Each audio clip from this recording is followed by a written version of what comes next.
Why do bad things happen to good people? It's been a question, and not only a question, but a cry of anguish for many people, for most people, from ever since there's been people. Why is there evil and injustice in our world, and especially when we have belief in an all-loving, all-powerful God. How can there be such a thing? And it's a question, and that has some kind of resolution. When beliefs and thoughts conflict with experience, it can lead to alienation.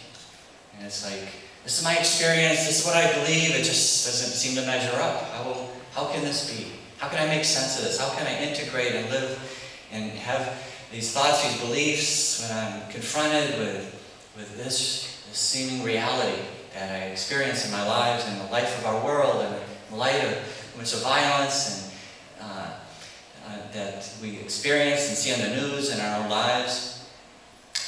And once again, when you pose the question in terms of belief in a God who's all loving and all powerful, of course, if you take away one of those pieces, then it can make sense. You say, well, if God's not all loving and all powerful, then yeah, all right, that can make sense that He would do such a thing. Or if God is all loving but really not all powerful, then yeah, I can understand that. But how to hold the two together in the face of the experience, the reality of evil and justice in the world. That, of course, was the topic of a book that was written by a rabbi, Harold Kushner, back in 1978. The title was the same, Why Do Bad Things Happen to Good People? And it wasn't just an academic exercise, it was something that he was struggling with himself. As a Jewish rabbi who shares the Judeo-Christian belief in an all-powerful, all-loving God, and reconciling that with the experience of the death of his own son. He had a 14-year-old son who had experienced throughout his life this terrible disease of premature aging. And so throughout his life, and finally his son died, and within this year, this rabbi put together his reflections on his experience and faith to try to make sense. And as he came, and in terms of his book, he said, well, there's two basic ways that someone can try to find a resolution to this. And the first is in terms of mystery. That we realize our limitations, that we have a little slice of understanding our own minds, and we can't possibly comprehend the meaning behind everything. And so we can just say, well, if I could only see it from a greater vantage point, from God's perspective, then things would make sense. There might come a day when, now I get it. But where I am now, yes, it seems terrible and awful, but maybe there's a way of seeing it that I'm not seeing it. So that's the perspective of mystery. And that's the answer we find in the book of Job. When Job is trying to understand the suffering that he's enduring, and basically he's challenged to look, were you there at the foundation, the creation of the world? Did you know why things were set in place? And he realizes, no, I wasn't. And so I've had that sense of humility. In the same way as a child is being disciplined and thinks it's bad, and something bad is happening to me, but it's only later in life you start realizing how good it was, how it helped you as a person. So that's the first way that sometimes that resolution is sought after. But Rabbi Kushner, he says he feels that there's some injustice, some evil that just feels it can never be a reason that makes it okay. It's good now. And so he comes to another way that he ends up addressing the issue, and it's basically by taking the proposition, God all-powerful, God all-loving, and just questioning our understanding of what it means to be all-powerful. In fact, even we find that in the New Testament, when St. Paul speaks about, God's power is our weakness. We consider God's power, we see as weakness, what we feel as our power, God sees as weakness. And so it's a different way to understand what it means by power. being able to just do whatever you want. And that's often a human way of, someone has power, I can, but maybe we have to rethink what we mean by that. And plus, in having respect for natural laws and so forth. And so this, I'm going to share with you his conclusion and then talk about that. So he says, I believe in God. I recognize his limitations. He is limited in what he can do by laws of nature and by human nature and by human moral freedom. I no longer hold God responsible for illnesses, accidents, and natural disasters, because I realize that I gain little and I lose so much when I blame God for those things. I can worship a God who hates suffering but cannot eliminate it more easily than I can worship a God who chooses to make children suffer and die for whatever exalted reasons. God does not cause our misfortunes. Some are caused by bad luck, some are caused by bad people, and some are simply an inevitable consequence of our being human and being mortal, living in a world of inflexible natural laws. The painful things that happen to us are not punishments for our misbehavior, nor are they in any way part of some grand design on God's part. Because a tragedy is not God's will, we need not feel hurt or betrayed by God when tragedy strikes.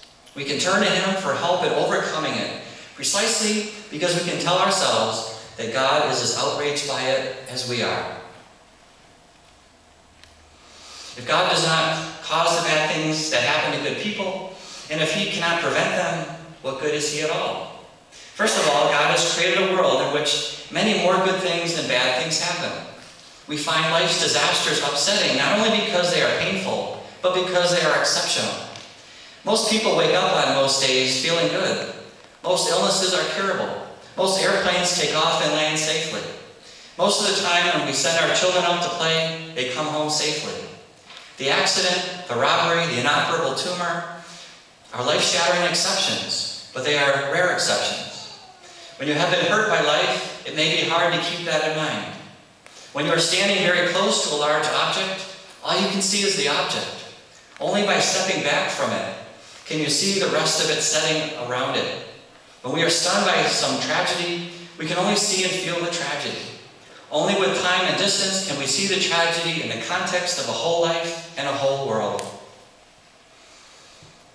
How does God make a difference in our lives if he neither kills nor cures? God inspires people to help others who have been hurt by life, and by helping them, they protect them from the danger of feeling alone, abandoned, or judged. God makes some people want to spend days and nights of self-sacrificing concern with an intensity for which no money can compensate. Man depends on God for all things. God depends on man for one. Without man's love, God does not exist as God, only as creator. And love is the one thing that no one, not even God himself, can command. It is a free gift, or it is nothing. And it is most itself, most free, when it is offered in spite of suffering, of injustice, and of death. We do not love God because he is perfect. We love him because he is God, because he is the author of all the beauty and the order around us, the source of our strength, and the hope and courage that is within us. We love him because he is the best part of ourselves and of our world. That is what it means to love. Love is not the admiration of perfection, but the acceptance of an imperfect person with all his imperfections, because loving and accepting him makes us better and stronger. Is there an answer to the question of why bad things happen to good people? That depends on what we mean by answer.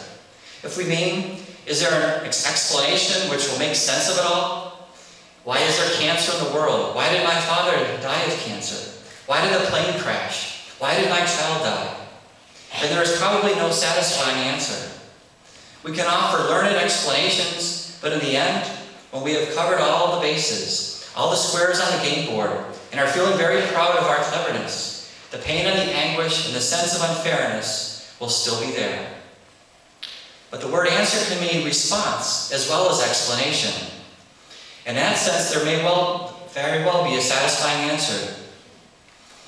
And the response would be Job's response in the biblical story, to forgive the world for not being perfect, to forgive God for not making it a better world, to to reach out to the people around us, and to go on living despite it all.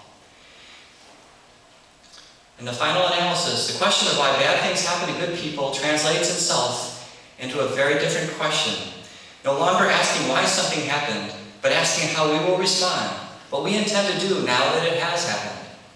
Are you capable of forgiving and accepting in love a world which has disappointed you by not being perfect? A world in which there is so much unfairness and cruelty, disease and crime, earthquakes and accidents? Can you forgive its imperfections and love it because it is capable of containing great beauty and goodness? And because it is the only world we have? Are you capable of forgiving and loving the people around you, even if they have hurt you and let you down by not being perfect? Can you forgive them and love them because there aren't any perfect people around? Are you capable of forgiving and loving God, even when you have found out that He is not perfect as you would like Him to be? Even when He has let you down and disappointed you by permitting bad luck and sickness and cruelty in His world, and permitting some of those things to happen to you? Can you learn to love and forgive Him despite those limitations, as Job did? And as you once learned to forgive and love your parents, even though they were not as wise or as strong or as perfect as you needed them to be? And if you can do these things, will you be able to recognize the ability to forgive and the ability to love are the weapons God has given us to enable us to live fully, bravely, and meaningfully in this less than perfect world? That was obviously some of how Rabbi Kushner was able to connect, make an understanding of his faith and dealing with what he had to deal with as a father. And obviously, if you take that notion of we see how, what is the power of God, and sometimes we see, in Jesus, who shows us, reveals to us who God is, and how do we see that? And we see the baby in the manger in Bethlehem, and how do we see that, the presence of God that seemed very weak and vulnerable and very, and that's oftentimes the way God is present in the world, seemingly very fragile, in need of care, need of concern, need of attention, in need of that attention that can help it to grow and become stronger and to realize its full potential. When we see how God is manifest on the cross, we see Jesus on the cross and that weakness and experiencing our hurt, experiencing our suffering, and calling out, "My God, why have you abandoned me?" Sharing that experience of being desolate, alone, abandoned, and suffering. And we might say, show us God's power by coming down from the cross. And that's how we understand power. You're able to do anything you want. But when we start seeing the real power of God is not by coming down from the cross. The power of God is by staying on the cross. That the true power is by embracing suffering, by living a life of sacrificial love. That's where the true power is. So yes, is God all-powerful? God is all-powerful in that there's nothing more powerful than the power of love, the power of forgiveness, the power of compassion. Those are the gifts that are available to us. And that's that deeper perfection that is at the heart of who God is, and it's the heart of who we are. And so, to that answer and in the same way that sometimes suffering can be the way that opens us up to experience life as it is meant to be. Sometimes we can get very self-preoccupied, or we believe that happiness is defined by pleasure. But suffering sometimes is a way of breaking pulling us out of that self-centeredness to learn the need for others, the need that breaks open the shells of our false sense of self. Sometimes unless the grain of wheat falls to the earth and dies, it just remains a grain of wheat. And sometimes by breaking open the false self that's sufficient in the shallow or superficial ways of living, and sometimes suffering, the way of the cross, as a way of opening us to experience life really, to enter into deeper, closer relationships with others. And I say the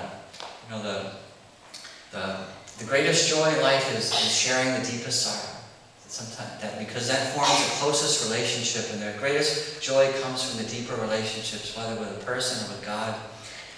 And so sometimes that can serve that purpose of creating something good and new and beautiful in our hearts, in our lives, and in our world. And say an artist, creates beauty needs to use dark colors. And the same sometimes in our lives, we can create beauty by the same way. Sometimes the dark colors of the way of the cross, sometimes the way of suffering, and can have that way of creating something. In the same way of music, you need to have those low notes in order to create harmony and a greater beauty. And so why does bad things happen to good people? Why do bad things happen to good people, and good people are still able to do good? Because they have connected to the source of goodness, the source of beauty.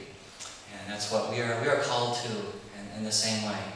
To embrace the God who comes into our lives with a power, the only power that He has, and the power of sacrificial love.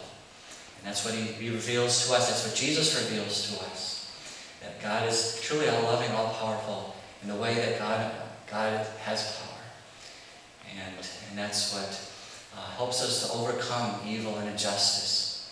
And Helen Keller made the remark that, yes, the world is full of evil, but even more so, it's full of the overcoming of evil. And that's for us to recognize and to be on board with, and to invest our hearts and our lives in the same manner. And so, in the face of injustice or evil or darkness, to discover the true power of God's love and His presence that is within each of us, and that the world that our Lord has created, it's still a work in progress. When God called, let there be light, and that light to continue to grow and to overcome the darkness. But it's a work in progress, the work of creation, the work of redemption, and we are called to be a part of that. And that's what following Christ, following the way of the cross, following Jesus, who says, come and follow me, be my disciple, be a source of light and hope and peace in the midst of our world. And that's the real answer that we give to the question of evil and injustice, is by embracing that in our hearts and our lives. And that's the response that we can make, to discover that, that powerful presence of a God who comes to us in the weakness of a child in the manger of Bethlehem, or on the cross, and in the people that we pass by in our life journey as well. And so may we truly give a voice to that. From the depths we call to you, O Lord, and you are there to hear us, to answer us. And may we be those who respond generously to those needs in our world, as despite the tragedies and difficulties in the midst of the world, to find hope, find peace, find beauty, and find compassion and patience and kindness, as the Lord draws that gift, that life out of each of us. He creates and He recreates and renews, and He's drawing that life of God out of us more fully, so we can live it. And sometimes that's through the way of the cross, letting go. The process of life is a process of letting go to those false selves, money and fame and power, and those things that we feel can give us true happiness. And it's only when we divest ourselves of those, let go of those things. Sometimes the pain of letting go of those things in order to embrace deeper joy of being part of the work of God and the healing and the hope of restoring and renewing the face of the earth.